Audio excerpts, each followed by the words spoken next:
You want to know why you're not losing fat after the age of 30? It's not your workout. It's that croissant you have every morning with your coffee that you think it doesn't count.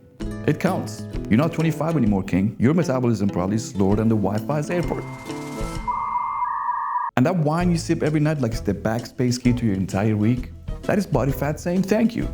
So in this video, I'm going to show you exactly what's messing up your fat loss. And no, it is not a cookie. But stick around. I'm going to show you how great you can be.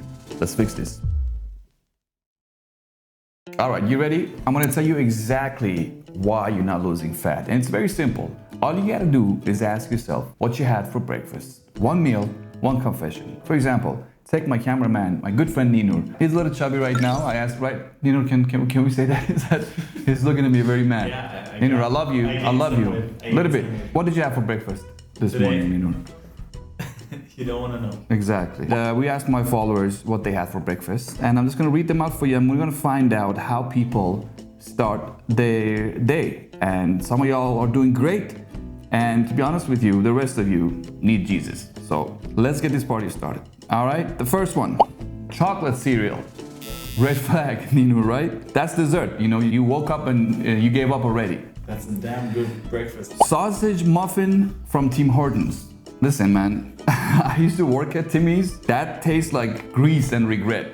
Because I used to eat that for breakfast and that was a catastrophe. Fresh orange juice and protein shake. What do you say to that? I really like it. And You think it's healthy? Yeah, 100%. I disagree. Why? I don't think it's the best way to start your day by just downing sugar. You know, if you wanted to have orange, just eat the orange or eat the banana. But if you just down it like a drink, it's gonna spike up the insulins. And we don't want that. The first thing that happened to us in the beginning of the day. We want that protein in. Let's move on. Bread and jam with sweet tea. I don't know if you're familiar with that. That's a Persian classic, and I personally grew up on it. I don't know if in Syria... It's the same, yeah, 100%. And the thing is, with us in Iran, they have like this big gulp of tea, and they put like 2 spoons of sugars in it, and they... That's is that what you guys do? That's the way to go. And man, they mix that with like bread, butter, and jam. And they drink it with that tea. Every morning, this is their... this is their thing. Nothing. Okay, intermittent fasting or what's going on here? I don't think it's... I mean, I respect it if you want to do intermittent fasting, but if you're trying to gain muscle, you gotta get that protein in there. If you want to really find out what's a champion's breakfast, you're gonna have to wait till the end of this video, right? I used to train 5 days a week. Heavy lifts, clean reps, no shortcuts. But I still look soft. I had muscle, sure, but definition, nowhere. I wasn't eating big. Turned out, I was eating wrong.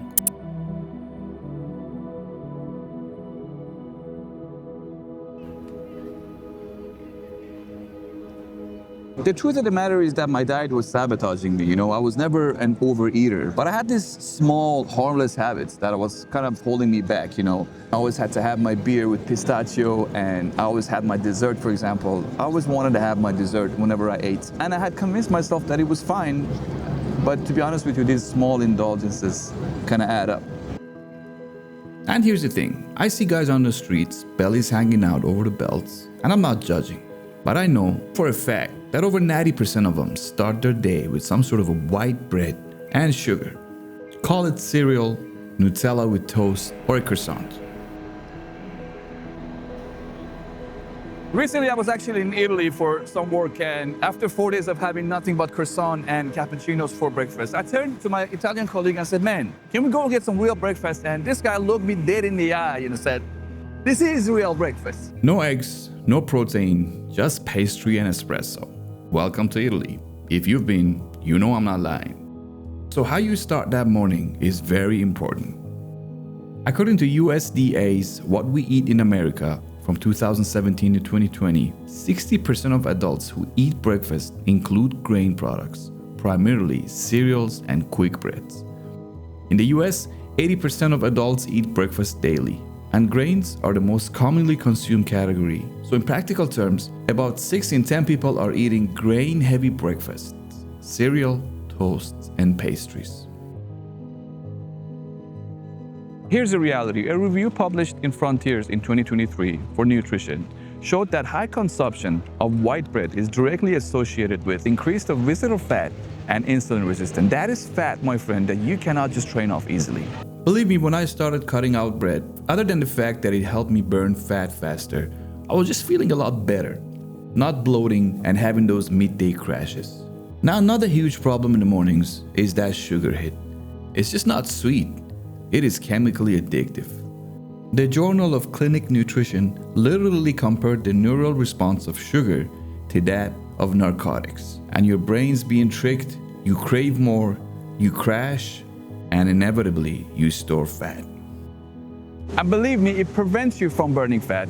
It makes you feel like crap, and it is nothing but a 30-second dopamine rush. And coming from somebody who's beat this habit, I am telling you, it is not worth it. If you keep watching in this video, I'm gonna tell you a sweet solution so you can get rid of your sugar craving.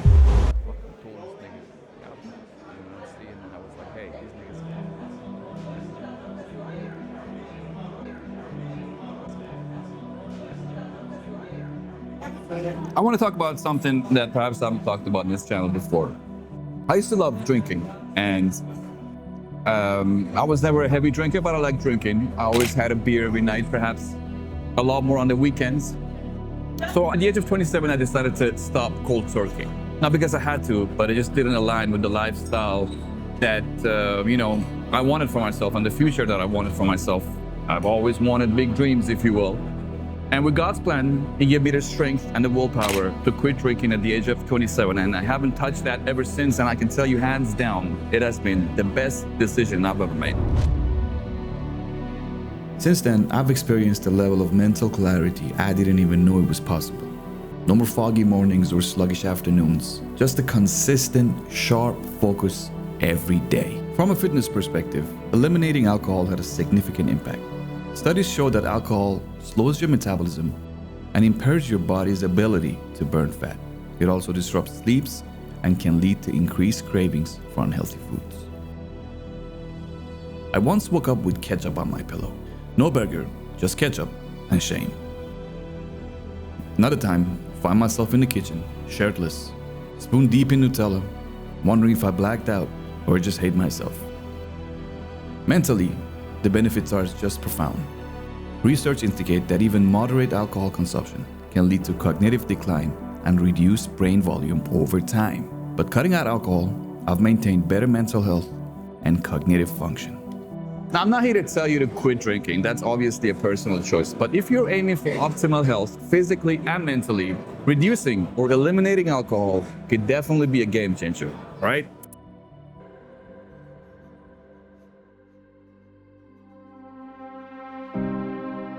Alright, let's make this section a little dramatic. If you fix your diet, cut the crap, eat like a grown man, you will lose fat. But if you're not training, you're just making it harder. See, after 30, your metabolism doesn't just slow down. It clocks out and leaves a note that says, "See ya." After a while, lifting weights, staying active, it's not about looking good anymore. It's about being strong enough to live on your own terms. For me, I started to learn how to box at the age of 41. Never saw that coming. But that's what this path does. It surprises you. What began as a goal to get a six-pack turned into something much deeper.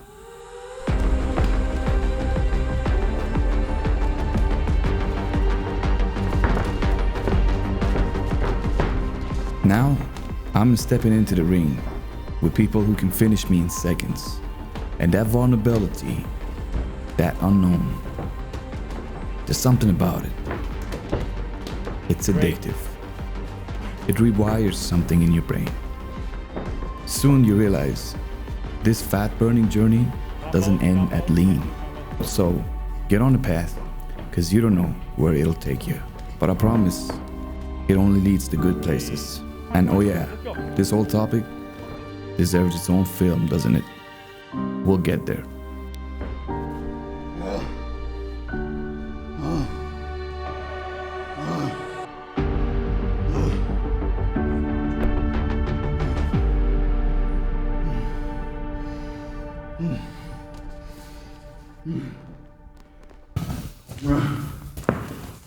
How was the run for you? It's too easy. Now, one of the things that's helped me the most on this journey is tracking my numbers. Not just weight, I'm talking body fat, resting heart rate, muscle mass, all of it. And I've been using the Body Pot from Hume Health, and honestly, I couldn't be more happier. This thing isn't just a scale. It gives you a full body composition breakdown, the kind you'd normally pay hundreds in the lab. But now, I get it right from home in seconds. And it's been tested to be 98% as accurate as a DEXA scan. All I need is the app, it tracks my progress, shows the trends, and keeps me locked in. For me, it's about staying accountable.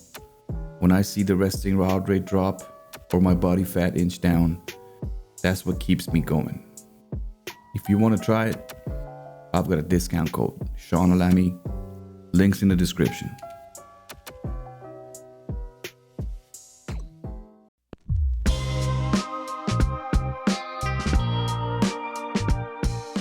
All right, here we are. Finally, I'm about to talk about my diet, okay? As you can see, as you might have already guessed, my diet is strictly animal-based. But for me, this has worked, especially in the past year and a half that I've decided to eat healthy, and I'm gonna tell you exactly how it goes down, okay? So this is how I start my morning almost every day. I have eggs, and I don't have just any eggs, I have pasture-raised eggs. And the studies show that they have twice as much vitamin E and long-chain omega-3 fats compared to commercial eggs. More than double the total omega-3 fatty acids. This means better heart health, improved brain function, and reduced inflammation. One of my major focuses throughout the day is to, maintain my muscle mass and build on it gradually. So protein intake is a huge aspect of my work. So I try to do 2 grams of protein per kilogram. I have about 5 pasture-raised eggs, so that's about 36 grams of protein. And I supplement and I make that a little bit more complete using raw cheese and raw milk. I'm so grateful that we have this in Germany. This thing tastes great source of protein, great source of great bacteria and probiotics. Research indicates that raw milk consumption is associated with lower rates of asthma and allergies, improved gut health due to natural probiotics, and enhanced nutrition absorption.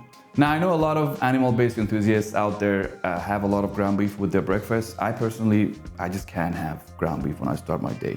But for my lunch and for my dinner, it's all ground beef. I was trying to stay away from chicken as much as I can, but ground beef is the way to go. And the reason for that is beef is a lot richer in iron and vitamin B12, essential for energy and red blood cell production. It provides a higher satiety level, keeping hunger at bay for a long time. Now, for carbs, for the past year and a half, I've been eating yasmin rice, white rice without oil, cooked for about half an hour, and that's how I used to get my carbs. But the problem was that doesn't matter how healthy the carbs, those type of carbs are, you do feel a little bit of crash and you do feel a little bit sleepy. And recently, for the past month and two, I've replaced that with a bowl of fruits containing watermelon, sometimes pineapple, berries, kiwi, right after my breakfast or with my lunch. And I'm telling you, I feel as strong in the gym and I don't have that crash anymore. Now, we've talked about the things that I like to eat. Now let's talk about the things that I avoid, all right? And I'm trying to get Ninur to avoid that. I still haven't been successful. One of them being, Ninur? Shawarma. Not shawarma necessarily, but it's white bread. White bread and processed sugars can spike blood sugar levels, leading to energy crashes and increased fat storage. Studies have shown that high-glycemic foods like white bread cause substantial fluctuation in blood sugar, which can lead to increased hunger and overeating. Now, while I maintain this diet, it's also important for me to have a balance in life. So from time to time, I do have my Persian food that my wife makes for me. And if I go on a vacation, for example, I went to Italy, and for 10 straight days, all I ate was pizza, pista, and sfogliatella and cornetto. And I'm still doing fine, because when I come back to regular day life, this is what I eat. It tastes good, it's nutritious, and I stay with that. Now, if you're looking to get shredded for summer, I just created a video that's a 6-week program that's gonna get you there. Make sure to click the link right up here. Check that video. Until we see each other next time, SEANALAMI, stay fit.